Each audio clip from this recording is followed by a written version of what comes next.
구제역 발생 농가가 추가 확인됐습니다. 구제역과 과수화상병이 충북에서 잇따라 발생하면서 동시방역이 시험대에 올랐습니다.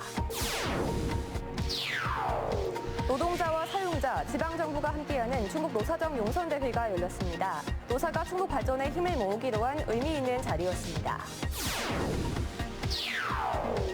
반기문 전 유엔 사무총장을 비롯한 각계 전문가가 모여 충북의 미래 발전을 논의했습니다. 지역 발전을 위해선 청년 인재 육성이 중요하다는 점에 모두가 공감했습니다. 음성군 소이면의 행정복지센터 전 직원이 품바 의상을 입고 근무에 나서 화제입니다. 다음 주 열리는 음성 품바 축제를 널리 알리기 위해서입니다. 여러분 안녕하십니까. CJB 8시 뉴스 시작합니다. 과수화상병이 올해 시작된 가운데 구제역까지 발병하면서 그야말로 충북이 초비상입니다. 특히 청주에서 발생한 구제역은 확진 농가가 5곳으로 늘어나 부분적인 확산은 피하기 어렵게 됐습니다. 결국 과수와 우제류에 대한 동시 방역이 시험대에 오른 셈인데요. 오늘 첫 소식 홍우표 기자입니다. 추가로 구제역 발생이 확인된 농가는 기존 발생 농가 2곳으로부터 불과 200m 떨어져 있습니다. 침 흘림 증상이 있다는 신고가 접수돼 정밀 검사를 벌인 결과 확진됐습니다. 해당 농가가 사육 중인 한우 50마리는 모두 살처분됐습니다. 오늘 의심 신고를 한 농가 또한 조금 전 구제역이 최종 확인됐습니다. 방역당국은 오는 14일까지 청주시 북이면 일대 233곳의 축산농가 4만여 마리에 대한 임상 예찰과 정밀 검사를 진행합니다. 이후 잠복기를 감안할 때 최소 앞으로 보름가량이 구제역의 확산세의 정도를 가늠할 수 있는 기간으로 보고 있습니다. 구제역 백신을 다 맞은 상황입니다. 그래서 어쨌든 발생은 앞으로도 할 가능성은 있지만 전국적으로 퍼지거나 아주 대규모로 발생할 가능성은 낮다고 판단하고 있습니다. 증평, 보은 등 청주와 인접한 지역의 축산농가를 대상으로 한 추가 백신 접종도 신속하게 진행하고 있습니다. 이처럼 4년 4개월 만에 구제역이 발생한 가운데 해마다 발생하고 있는 과수화상병도 좀처럼 잡히지 않고 있습니다. 어제 충주의 한 과수원에서 추가로 과수화상병이 발생했고 지금까지 사과배과수원 4곳이 1.3헥타르의 피해를 입었습니다. CJB 홍우표입니다. 노동자와 사용자, 지방정부가 함께하는 충북 노사정 용선대회가 증평 원남 저수지에서 열렸습니다. 노를 젓는 게 익숙지 않아 배가 뒤집히기도 했지만 노사가 충북 발전을 위해 힘을 모으기로 한 의미 있는 자리였습니다. 조용광 기자입니다. 두 타산이 한눈에 들어오는 증평 원남 저수지. 용선에 오른 12명의 선원들이 구령과 북소리에 맞춰 힘차게 노를 젓습니다. 순식간에 격차가 벌어지고 한 몸처럼 노를 저은 팀이 가장 먼저 200m 결승선을 통과합니다. 방향키를 잘못 잡은 배는 뒤집히기도 합니다.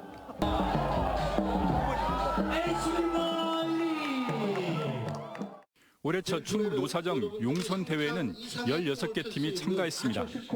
SK하이닉스와 두산전자, 풀무원, 현대성우메탈, 그리고 한국노총 충북본부 등 기업사랑조와 증평 13특임여단과 청주대 스포츠체육학과는 특별팀인 증평 인삼조로 출전했습니다. 오전에는 용선 체험과 연습 시간도 가졌습니다. 탁 트인 야외에서 노사정이 모여서 하는 이런 행사는 처음 겪어보는 경험이고요. 지금 시대에 맞는 위기 극복에 있어서 이걸 위기를 기회로 만드는 게 가장 중요하고요. 그게 노사의 소통이라고 생각합니다. 소통이라는 게 얼굴 보고 자주 부딪히는 게. 충북 노사정 용선대회는 충청북도의 역점 사업인 레이크파크 르네상스를 알리고 민선 8기 투자 유치 60조 원 달성을 위한 화합의 자리입니다. 증평 지역이 수상 경기가 그동안에는 없었습니다. 이것을 우리 별포레에 있는 이 저수지에서 그 레이크파크 르네상스 붐도 일으킬 겸 충북 노사정 첫 용선대회 기업사랑조 우승은 SK하이닉스가, 증평 인삼주에서는 13 특수임무여단이 각각 차지했습니다. CJB 조윤광입니다. 청남대 재즈토니 페스티벌이 2주 앞으로 다가온 가운데 청남대 입장료 면제와 할인 혜택이 늘어납니다. 문의면에 주소를 둔 사람과 임산부 등은 입장료가 면제되고 문의면 상가 이용객은 만원당 2,000원, 충북 도민에게만 적용되던 1,000원 할인 혜택은 충청권 4개 시도민으로 대상이 확대됩니다. 이번 조치는 내수 활성화와 문의면 상생 발전을 위한 것으로 오늘부터 시행됐습니다. 극심한 인구 절벽 시대 청년 인구 유출은 지역 경쟁력 약화와 더불어 지역 소멸의 위기인데요. 오늘 반기문 전 유엔 사무총장을 비롯해 지역의 각계 전문가가 모여 충북의 미래를 고민해보는 시간을 가졌습니다. 김세희 기자입니다. 충북의 청년 인구는 2012년 44만 명에서 2022년 39만여 명으로 최근 10년간 연평균 1.23%씩 감소하고 있습니다. 그중 교육 환경과 일자리 문제 등으로 지역 청년들의 유출은 심각한 상황. 이런 문제를 지역사회가 함께 고민하고 대안을 찾기 위해 충북일보와 서원대학교가 공동으로 인재가 경쟁력이다라는 주제로 포럼을 열었습니다. 충북 지역 인재 육성을 통해 세계적인 경쟁력을 갖춰 지방 소멸 위기를 극복하고 지역 발전의 방안을 찾을 수 있기를 바라는 마음입니다. 첫 순서로 열린 대담에서는 청년 유출과 창의적 인재 양성에 심도 있는 논의가 이루어졌습니다. 김영환 지사는 청년 유출을 막기 위해선 무엇보다 양질의 일자리가 중요하다고 강조했고 창업을 해서 상장해서 유니콘으로 가 있는 기업이 하나도 없는 거 아닌가, 여기 지역은. 그걸 위한 노력이 너무 부족했던 거 아닌가 생각합니다. 그래서 창업펀드를 작동시켜야 되겠다고 생각합니다. 윤건영 교육감은 지속적인 지역 발전을 위해선 지역 중심의 인재 양성이 필요한 시점이라고 말했습니다. 우리가 교육할 때 충청북도에 있는 학생들에게 충북이 중심이라는 그런 생각을 갖게 하는 것이 필요하다고 생각이 듭니다. 또 지역대학의 위기가 지역의 위기와 직결되는 만큼 지자체와 대학 간 긴밀한 협력을 당부하기로 했습니다. 특별연사로 나선 반기문 전 유엔 사무총장은 우리나라의 비약적인 성장은 교육의 힘이라며 양질의 교육의 중요성과 양질의 교육, 인성교육, 품성교육 이런 것이 필요하다. 학생들에게는 국제사회 일원으로서 세계 시민 정신을 갖출 것을 당부했습니다. 지금 세계는요, 이 국경이 없습니다. 세계 시민 정신을 가리켜야 된다, 학생들한테. 지역 발전과 위기를 극복하기 위해선 과제와 해결책 모두 지역 청년들에게 있다는 점에서 모두가 공감했습니다. CJB 김세희입니다. 도민차전 이틀째인 오늘 대회장에선 열띤 경기가 이어졌습니다. 어제 열린 개막식은 화려한 공연으로 축제장이 됐는데요. 이태현 기자가 다녀왔습니다.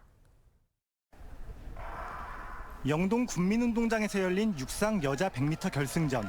지난해 전국체전 2관왕이자 이 종목 금메달리스트인 서지연은 도민체전에서도 이변 없이 여유 있게 가장 먼저 결승선을 통과했습니다. 많이 준비가 안 돼 있어서 기록이 많이 좋진 않지만 서서히 끌어올리고 1등 해서 너무 좋습니다. 육상 여신으로 알려진 김민지는 예선을 1위로 통과했지만 2위를 차지하며 진천군이 금, 은메달을 모두 독식했습니다.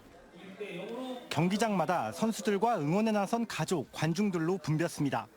전문 선수, 동호인 할 것 없이 저마다 그동안 갈고 닦은 실력을 마음껏 펼쳤습니다.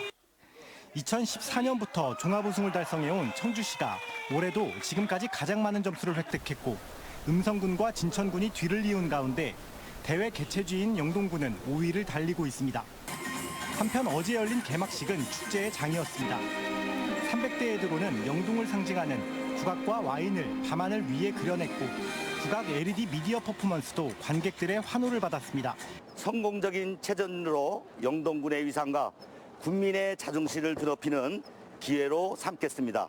이번 62회 충북도민체전은 내일까지 계속되는 가운데 대회기는 내일 다음 대회 개최지인 진천군으로 넘겨집니다. CJB 이태현입니다. 영동군의 와인이 처음으로 필리핀 수출길에 올랐습니다. 수출 와인은 2개 농가에서 만든 3개 종류의 와인으로 모두 5,600병입니다. 영동군은 국내 와이너리의 기술력이 많이 발전했다며 국내를 넘어 해외에서도 K와인의 입지를 넓혀 나갈 것이라고 밝혔습니다.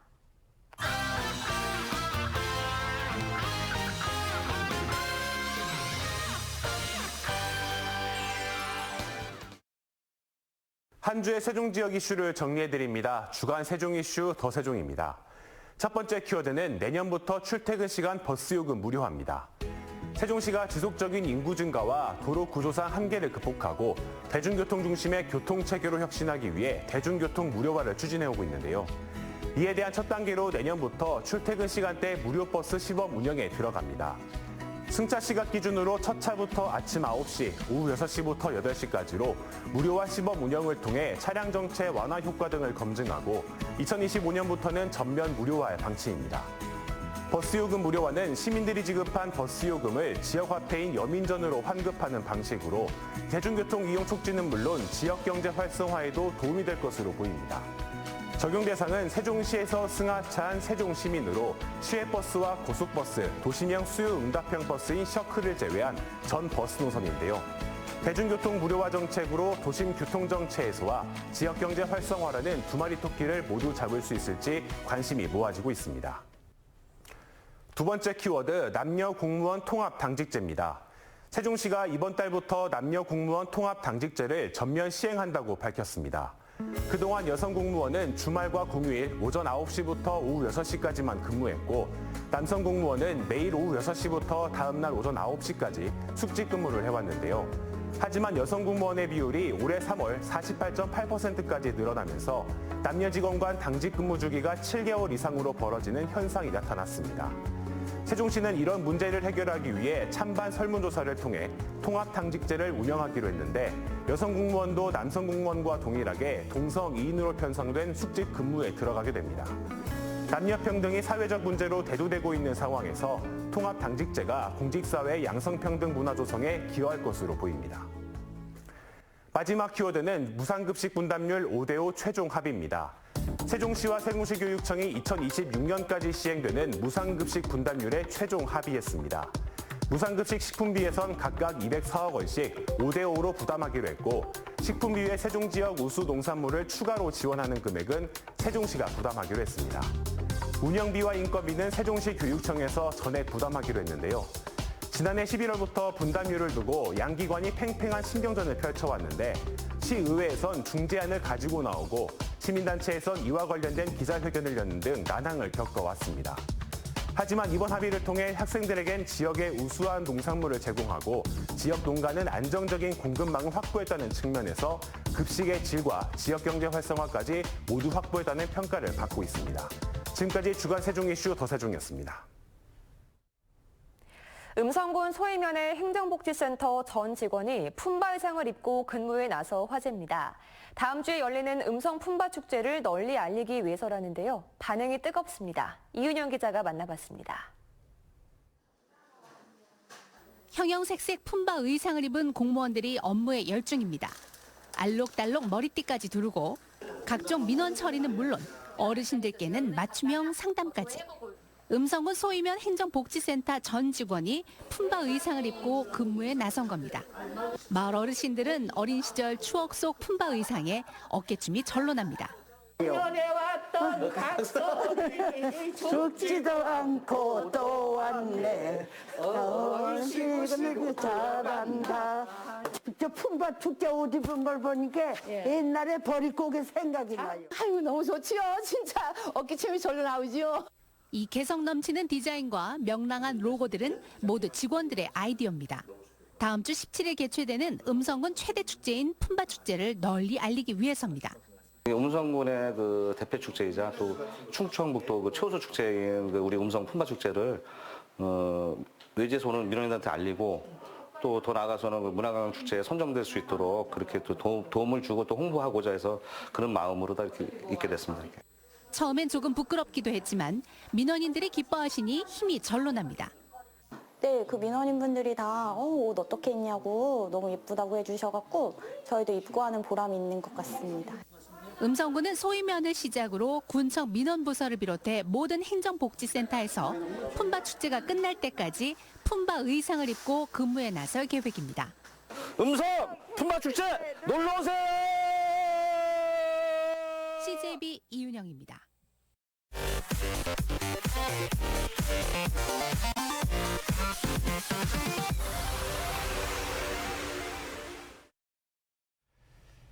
다음 달부터 코로나19 위기 단계가 경계로 하향 조정되고 격리 의무도 해제되는 가운데 충북 지역 코로나19 신규 감염자도 이틀 연속 감소했습니다. 충북의 코로나19 하루 신규 확진자는 지난 화요일 717명으로 석 달 만에 최다를 기록했지만 그제 604명에 이어 어제는 544명으로 일주일 전보다 15명 증가한 정도에 그쳤습니다.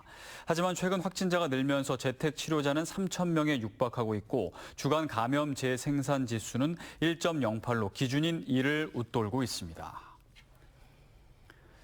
영화 관람 체험 활동 중 학생들이 정치적 피켓을 들어 논란이 야기된 도내 한 대한고등학교 교장이 입장문을 냈습니다. 해당 교장은 학부모와 도민들께 심려를 끼쳐 심심한 유감을 표한다면서 교사들이 억울하지만 자중하면서 도교육청 감사 후 책임질 점이 있다면 책임을 지기 위한 과정을 밟고 있다고 밝혔습니다. 하지만 국가보안법을 운운한 일부 언론의 보도 행태는 언론의 바람직한 태도와 거리가 멀고 도교육청 관계자도 학교의 입장을 살펴보려 하지 않았다며 비판적인 입장을 보였습니다. 청주 가드닝 페스티벌이 오늘 동부창고 일대에서 개막했습니다.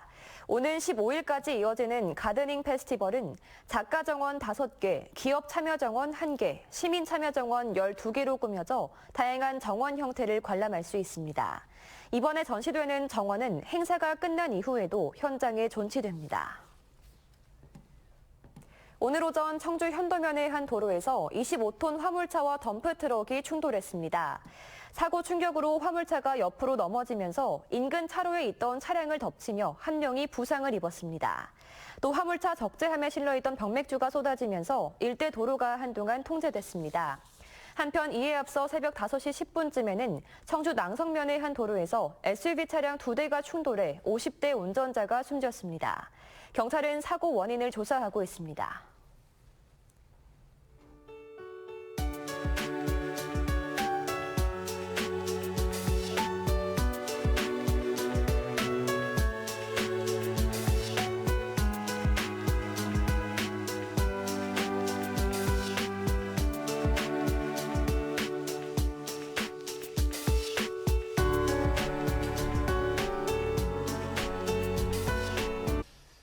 충북의 청년 인구가 해마다 줄어들고 있습니다. 그동안 썼던 청년 관련 정책들이 전혀 효과를 내지 못하고 있다는 건데요.